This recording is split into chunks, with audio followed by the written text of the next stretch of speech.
The heat is broken here in New York. It was over 90 earlier today, and then it was like a massive thunderstorm, and now it's cooled off. Jimmy, JoAnne, how you guys doing? Doing good. Hot, sticky. We're very hot here. I bet. Texas, I'm sure there's a saying for whatever the temperature is right now. Yeah, I just can't repeat it. Not in polite company, at least. But Sure. wonderful to have you both back. We're going to be doing, of course, our sponsor exclusive show at 8:30 p.m. Eastern. But there's some big news coming from Benghazi, Libya. JoAnne, you were telling me a bunch of stuff. What's going on? What have we heard from the tribes? Well, there's all kinds of stuff going on in Libya. Erdogan is pushing to start a war. He wants to control not only Libya, but he wants all the airspace over Tunisia and Algeria, and Egypt. then he will go to Egypt. He wants the Ottoman Empire back. If you look at a map of the Ottoman Empire, it was all of North Africa plus a whole lot of Europe. And he has been doing some real nasty tricks, like, for example, using NATO private call signs to get through the blockade to bring in, there's a blockade from bringing an embargo, to preclude him from being able to bring weapons and mercenaries in. And Wait, the French. what do you mean private call signs? Well, I don't understand what that means. NATO has call signs or numbers or whatever that they change them constantly. Yeah, when a ship wants to get through, they can give these call signs. That means they're a member of NATO. They're okay. They get through, that kind of thing. And Erdogan, who is a member of NATO, has been using those. France stopped one of the Turkish ships and said we need to inspect it. And they had they fired on it. Yeah, they almost had a war over that ship. Wow. And NATO did not stand up for France. The other NATO ships in the Mediterranean did not stand up for France. So France pulled out. And then France went to NATO and filed a complaint, and they are demanding that NATO remove Turkey from their alliance. Wow. And it's a nasty game that's going on, Jason. There's a whole lot of countries that are secretly supporting Erdogan behind the scenes, like up front. They're declaring, "Oh, we're not going to help him. He's a bad guy," but they're still shipping him weapons and technology and everything like that, including the United States. Wow. And there's a really interesting event that happened in Turkey. Has been setting up their largest military base outside of Turkey on the west side of Libya, right on the Tunisian border. That's that Al Watia base that they put their ships out, and fired on the Libyan National Army and just started killing them. So the Libyan National Army left because they had no defense against what Turkey was doing, actually illegally, against the embargo, against everything. But what happened is Turkey moved massive amounts of hardware and everything in there. They put in the latest U.S. missile defense system in there, the very latest, most sophisticated, and they were just about to flip the switch. They moved in. Erdogan has appointed one of his generals to be the military governor of Libya, and laid down all kinds of draconian measures. The Libyans going to have to kiss their feet and their ass and everything else. I mean, terrible. And so up jumps the devil, and was it 2 days ago? It was on the 3rd, I think. From high altitude bombing, they wiped that base completely out. All the missile defense systems were destroyed. And you know how we've been saying forever that the U.S. Systems are no good, they're outdated and everything? Well, now the U.S. is asking, how did this happen? How did our missile systems get blown up? The Pentagon is saying it today. We never saw it. Nobody ever This is not right. This is the best missile defense system in the world, and we didn't see these planes coming. How did that happen? And Erdogan is pissed, and he has demanded NATO to retaliate on whoever did it, because they're not. The LNA took credit for it. I'm not sure they did it, but he's demanding that they take active actions against whoever did that to him. And NATO responded by saying, we don't protect you outside your country. If you're going into another country, that's your problem. If you're invading another country, we're not going to... You get killed, that's your problem. So, hey, guys, there's some sort of unusual problem happening where everything is set properly, but we haven't started here on YouTube. I'm not sure what's happening. But let's keep going. And if there's any problem, we'll upload this after the fact. It's important that people know that we're going to be starting our sponsor exclusive show at 8:30 on patreon.com/James and JoAnne Moariarty, patreon.com/crowdsourcethetruth, and subscribestar.com/crowdsourcethetruth. This is an interesting problem. Everything is set right. I've just checked it, but we aren't going out to YouTube. Well, we'll get more into depth on what's happening in Libya in our show. But, you know, the things we've been saying about how ineffective and how worthless the money we spent for our defense systems have been and are.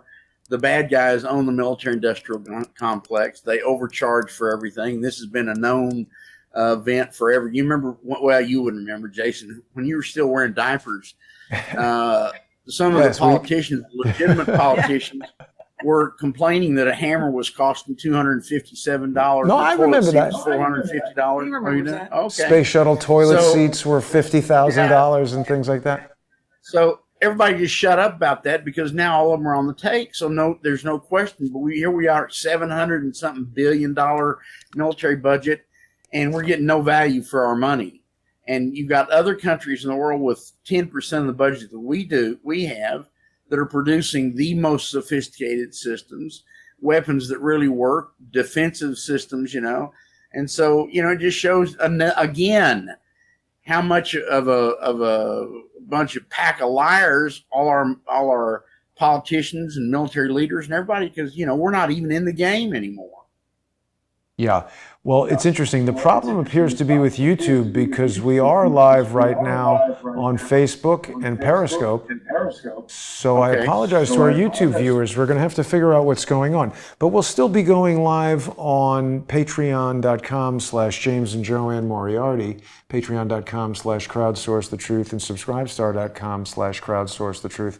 And people can always learn more about Jimmy and JoAnne by going over to the newly reinvigorated LibyanWarTheTruth.com. It's got all new underpinnings, and it is fortified against some of the cyber attacks that it's experienced. It is also the place to order Jimmy and JoAnne's DVD, Escape from Al-Qaeda, that details their journeys through Libya. So, sorry to interrupt you guys there, just trying to figure out what these... It's amazing the technical problems that we go through. It's just outrageous. Yeah, it is. It's like somebody didn't want us to talk to you. It's called targeting, Jason.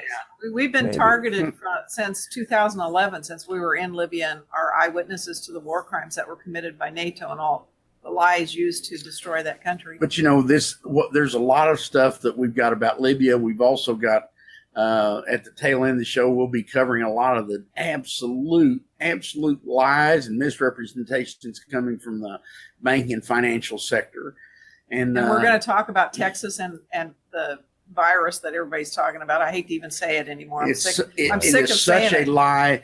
What they perpetrated on the world, we should be stringing them all up, because what we thought in the first place has now been proven to be true. There's no rise in infections. What they're doing is, instead of testing 100 people, they're testing 100,000 people. There's not even a serious for free. Annual They're encouraging flu. everybody to go in for free. Anybody who goes into a doctor or dentist or anybody now has to be tested.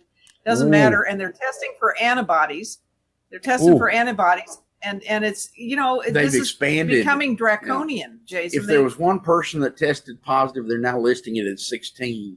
There's a lot of that going on, guys. I don't know if you saw this, but Minnesota State Senator Scott Jensen, who's also a medical doctor, he was very early in speaking out that the Minnesota Department of Health had sent some guidelines that he found to be not medically sound. And he's just released another video today that now he's being investigated by the state for spreading misinformation, when in fact he has been spreading information that is widely publicized. He's actually spreading sensible information.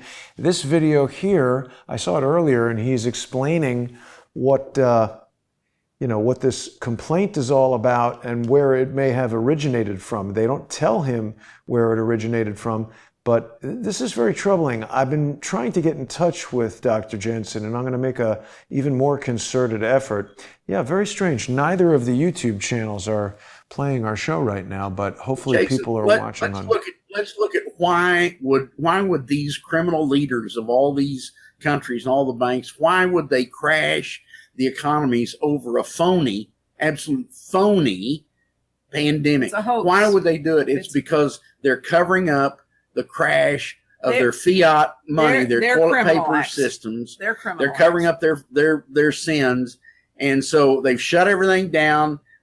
And things are not going to ever be the same again because the money crash is so massive. You know, $1.6 quintillion of phony money has been put into the marketplace. They bought 70 to 80% of the world with their toilet paper money.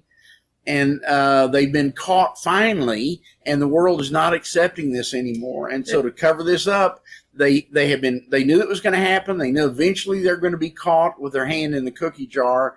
So they planned this because a flu virus rolls around every year. So they said, well, when it gets that bad, we'll just cover the whole thing up and make a big deal out of a no event.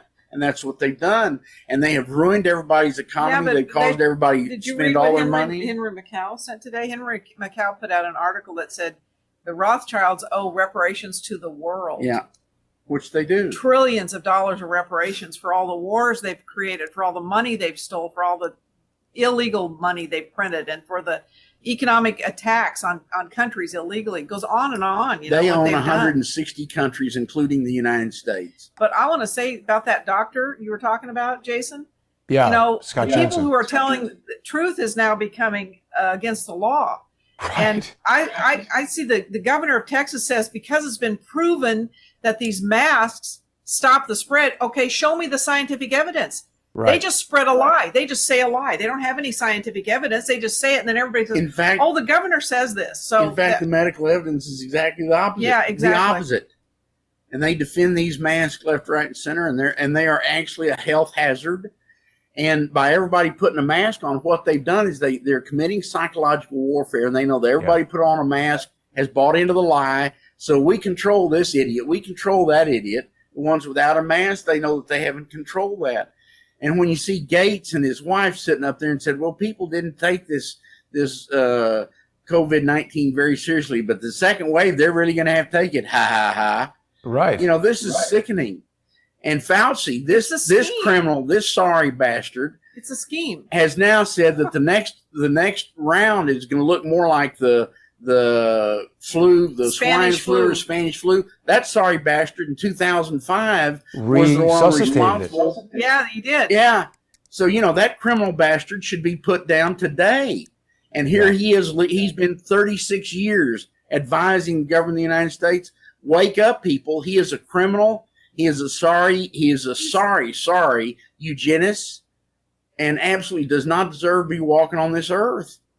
Listen to this first sentence. This is from the CDC's own website about this 2005 reconstruction of the 1918 influenza pandemic. It says CDC researchers and their colleagues successfully reconstructed the influenza virus that caused the 1918 to 1919 flu pandemic, which killed as many as 50 million people. Oh, it's like, well, congratulations. Why the hell did you do that? I know, exactly. And if 50 million people did we wear masks then? Were we social distancing? There was actually, we did hear, there was something about masks being employed during this. But again, I think there's a lot that we really don't know, or at least that I don't know about the 1918 Spanish flu.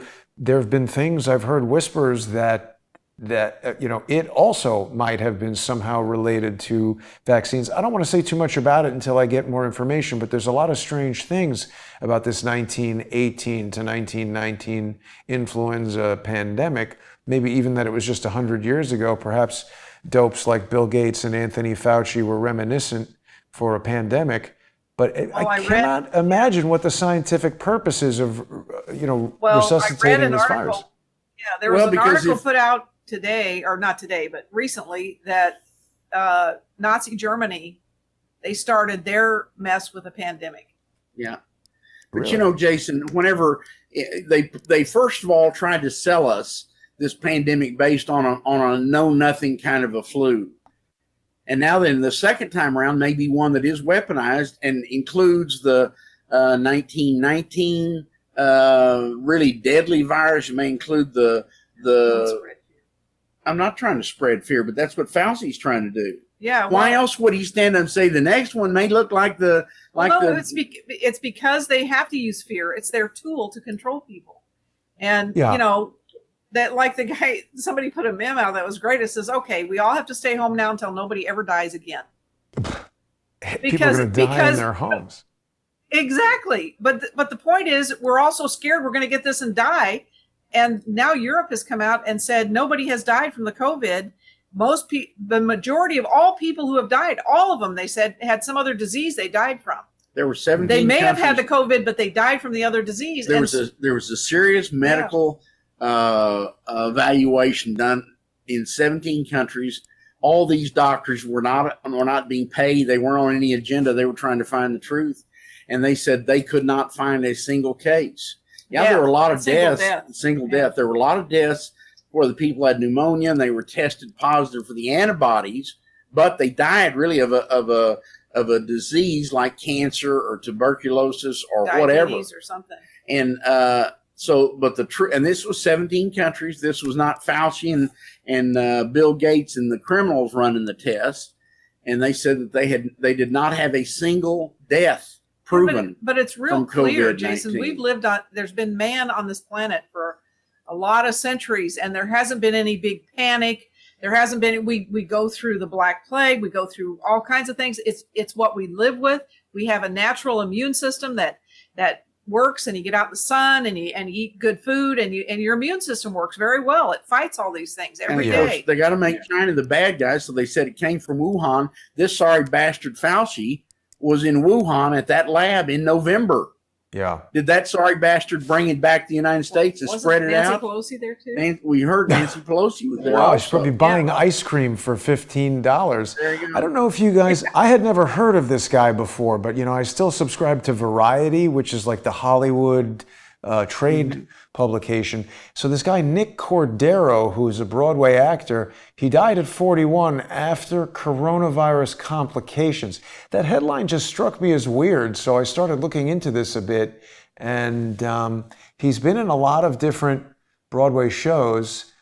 His wife, Amanda Klutz, made a sad statement on Instagram. But I mean, this guy at 41 had such horrendous complications. They were talking about his leg was amputated while he was in the hospital. He had diabetes or something. Well, that's what I was thinking. Yeah, that's because aside from being much younger than the people that we've heard about, we haven't heard about anybody having their legs amputated as a result of coronavirus. They were talking about this guy. It's an upper respiratory problem. I guess because of blood clots or bleeding or whatever, but they were talking about the possibility of him having a double lung transplant. It just, something seems very strange about that story. No, he could have had HIV. There's a whole lot of things could be wrong. Yeah, Ron Paul came out today with a report from his site, and he's a medical doctor. And he said, the sad thing is he said they've blown these numbers completely out of reason. And he said, there's one case that he saw where a man died in a car wreck, and he was attributed to be a COVID-19 victim. And he said they're lying about all this. And he said when they're lying, you have to look at the reason for the lies. And really the reason for the lies and the reason to destroy all our economies and everything is to cover up their sins, their financial, really dramatic sins. Well, they want the New World Order. It's amazing how they're digging in, right? I mean, we hear people like Ron Paul. I mean, Scott Jensen, he's in the government. He's a medical doctor. He's reading documentation from the Minnesota Department of Health, and they're investigating him for that. Because he's putting out the truth. It's the truth has become, wasn't it heresy. 1984? George Orwell said, when the truth becomes, you can be arrested for telling the truth. Then he said, you've fallen into the pit. There's something about the truth is revolutionary. In a time of universal deceit, telling the truth is a revolutionary act. Yes. Exactly. Yes. And then I think there's another George Orwell quote, like on the wall at the BBC, where they have this gigantic statue of him that says, freedom is having the ability to tell people things they don't want to hear or something like that, which is, we've seen a huge repression of that in the past few years, and now it's really manifesting itself in these emboldened crowds of college-aged insurgents. Let's call them what they are. They're destroying statues, which, look, I mean, even if you despise the person who the statue is of, when I saw that statue of Christopher Columbus being destroyed in Baltimore, when it hit the ground and the head broke off and the thing shattered, I had a reaction that I did not expect. I was very disturbed by it, not only because, I mean, look, we could debate Christopher Columbus and what he did and all that, but that item as a work of historical art just being destroyed, I mean, it's literally the work of barbarians. Taking it down, if people vote that that's what they want to do, it could still be studied and observed either from a historical standpoint, an art history standpoint. It was a treacherous act.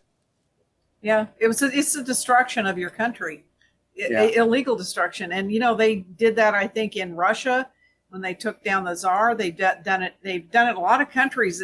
It's a Marxist event where they remove the history. But, you know, whenever they prevent you from going to your church or your synagogue, but they allow you to go to the liquor store, you're being screwed. You're being screwed and renewed.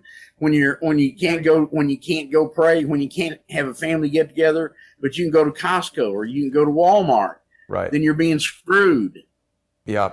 And you know, when I meant to mention this on Sunday, Jimmy, I'm glad you brought that up, because when I was walking down to Washington Square Park to meet Charles, I walked by, there's a very big church there on Fifth Avenue, and it said they have closed the church for COVID-19. So someone's saying Christopher Columbus was a murderer. You know what? That could be said about any president of any country, anyone who's ever been in any war. And I'm not making any kind of moral judgment of Christopher Columbus. I'm just saying an organized, civilized society that wants to propose a change does it in a civilized manner. An angry mob that destroys something doesn't fly with me. It's not really the way things should be done. And these are the same people that are perfectly happy to see 50, 60, 70 million babies aborted in the United States all in the last few years. There was a video out where a girl was in a parking lot, and these Black Lives Matter, they were black women that went up to her and banged on her door. She was just sitting there in the parking lot and started yelling at her how she was a racist and and she said, "Get away from my car. We're not getting away." You know, and this was all being videotaped. And she got a gun out, and she stood out and she held her gun out and she said, "You get away from me. You get away from my car." Well, they want to get rid of all the police. Well, as soon as she got the gun out, she said, "Call the police." The Black Lives Matter. Exactly. Call the police. Call the police. What? You want to get rid of the police? What are you doing? I mean, Call the police. And if you attack somebody and they have a gun, it's certainly their right to defend themselves. People might also remember that when I tried to have a civilized conversation with some Black Lives Matter supporters in the street, they called the police and lied to them to try to get me in trouble. So pretty bad form. We're almost out of time here, and I apologize to YouTube viewers. I'm not sure what the issue is with YouTube Live right now, but we have been broadcasting on Facebook, on DLive, on Periscope, and our various other platforms. And in just about 5 minutes, we're going to continue with the sponsor exclusive show on patreon.com/James and JoAnne Moariarty, patreon.com/crowdsourcethetruth, and subscribestar.com/crowdsourcethetruth. If you're just tuning into the broadcast, don't forget to check out LibyanWarTheTruth.com. That is Jimmy and JoAnne's free website, and that's the spot where you can order their DVD. It's important to remember that sponsors of Jimmy and JoAnne on patreon.com/James and JoAnne Moariarty are going to get free shipping when they order the DVD for $15. That's a $5 savings and a great way to access all this information. Jimmy and JoAnne took all these photographs and gathered all this information themselves. So you're not going to see this anywhere else, except for certain select items that have been shown throughout the history of our sponsor exclusive show. This is material that a lot of people don't want you to have an opportunity to look at. I haven't, as far as I know, received any warnings from YouTube. I think the channel is in good standing, so I don't know what's going on, just some sort of temporary technical problem. But we'll be back in just 5 minutes with the sponsor exclusive segment. sponsor exclusive segment. And Jimmy and JoAnne, I'll see you there in just a few minutes. Okay, Jason, thanks. Thanks everybody for watching.